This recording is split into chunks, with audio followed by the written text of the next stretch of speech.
시청자 여러분 안녕하십니까? 김신철 변호사입니다. 최근 청주지방법원에서 접수된 개인회생 사건의 보정명령이 조금 특이한 내용이 있습니다. 그래서 오늘 소개해드리고자 합니다. 그 보정 내용을 살펴보면 최저임금에 못 미치는 급여를 받고 있다고 주장하면서 개인회생을 신청한 사건들을 어떻게 처리하는지 알 수 있는데요. 구체적으로 한번 살펴보겠습니다. 청주지방법원은 신청인이 최저임금에 못 미치는 월급을 수령하고 있다라고 주장하는 경우에, 그러니까 주휴수당까지 포함해서 주 48시간 기준 세전으로 약 180만 원 정도죠. 이 최저임금 180만 원 이하의 급여를 기준으로 변제 계획을 짤 경우에 법원은 월급을 높여서 받을 수 있는지를 검토해 볼 것을 권고하고 있습니다. 구체적으로 청주지방법원의 보정명령 내용을 한번 살펴보겠습니다.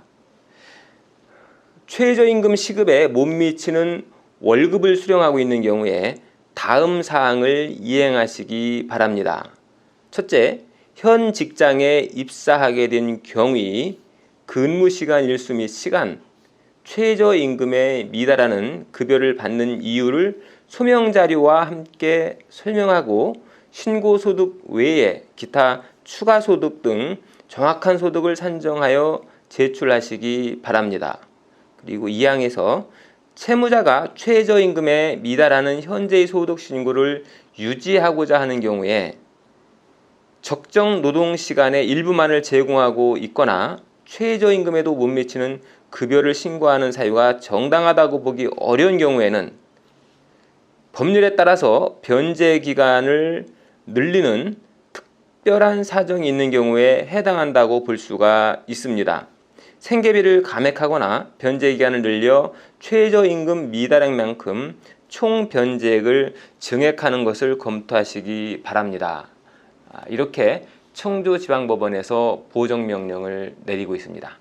법원은 신청인이 최저임금에 미달하는 월급을 받는다는 주장에 대해서 신청인이 일부러 근로시간을 줄이는 경우와 같이 정당한 이유가 없는 경우에는 결국 변제 금액을 기본 변제 기간인 3년보다 더 오랜 기간 납부할 것을 요구하고 있는 겁니다. 또 이번 보정명령에는 생계비를 줄여서라도 변제금을 상향하라는 내용도 있었는데요. 만약에 160만 원의 급여를 받고 있다라고 주장한다면 최저임금보다 약 20만 원 정도가 미달하니까 개인회생 기본 최저생계비인 1인당 105만 원보다 20만 원을 더 낮춰서 85만 원만 생계비로 공제하고 그 나머지 금액은 모두 변제에 투입하라 하는 그런 얘기입니다. 이렇게 되면 월급이 160만 원에 불과해도 55만 원이 아니라 75만 원을 매월 변제금으로 납부해야겠죠. 결국 청주지방법원에서는 특별한 사정이 없는 한 주 48시간을 기준으로 한 최저임금을 지급받든지 그도 아니면 생계비를 낮춰서라도 채권자들의 일반 이익을 보장하라는 내용의 보정명령을 낸 겁니다. 그뿐만 아니라 이런 사건은 조건부 인가를 하겠다는 내용도 있습니다. 예전에 제가 개인회생의 조건부 인가에 대해서 설명드린 적이 있는데요. 보통 개인회생의 인가 결정이 나면 결정된 변제 금액에 대해서 특별한 이유가 없는 한 변동 없이 동일한 금액을 납부하고 면책을 받으면 됩니다. 그런데 이 조건부 인가는 인가 결정 이후에도 소득이나 재산 변동 여부, 그리고 직장의 이직 여부를 지속적으로 법원에 보고해야 한다고 말씀을 드렸죠. 이번 보정은 최저임금 이하의 소득을 신고하는 경우이거나 또 개인회생 신청 직전에 이직을 해서 종전 직장 소득보다 더 적은 소득을 신고하는 경우에는 바로 이 조건부 인가로 결정을 하겠다 하는 그런 내용을 담고 있습니다. 청주지방법원의 조건부 인가 내용에는 이런 게 있습니다. 한번 보겠습니다. 1항 소득 신고 의무. 인가 결정일로부터 1년마다 소득 상황 또는 수입 상황을 보고하되 입금 통장을 포함하고 근로소득 원천징수 영수증, 급여명세서 등 객관적 자료를 첨부하여야 한다라고 하고 있고요. 2항에서는 이직 등 신고 의무에 관해서 채무자는 직장을 변경하거나 새로운 사업자 등록을 하는 경우에는 1개월 이내에 이 법원에 그 사실을 신고하고 관련 소명 자료를 함께 제출한다라고 되어 있습니다. 자, 그리고 또 재산 목록 제출 의무에 관해서도 조건부 인가 결정을 하고 있는데요. 내용을 한번 보면요.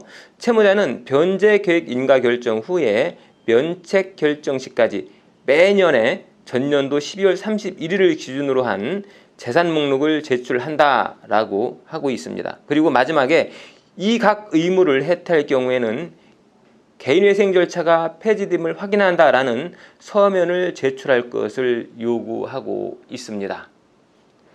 자, 이 내용은 청주지방법원에서 모든 사건에 적용하겠다는 지침을 낸 것은 아니지만 최저임금에 미치지 못하는 채무자의 사건이기 때문에 이런 사건에 대해서는 이러한 보정명령을 발령할 확률이 높다는 겁니다. 그렇기 때문에 이러한 사건을 진행하실 때는 꼭 염두에 두시고 진행하시는 것이 좋겠습니다.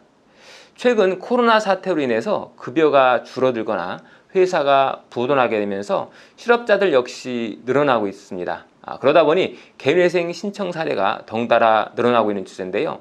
그런데 오히려 이러한 상황을 악용해서 변제율을 악의적으로 낮추고 채무를 회피하려는 사례가 늘다 보니 법원에서도 강력한 거름망을 마련하는 것으로 보입니다.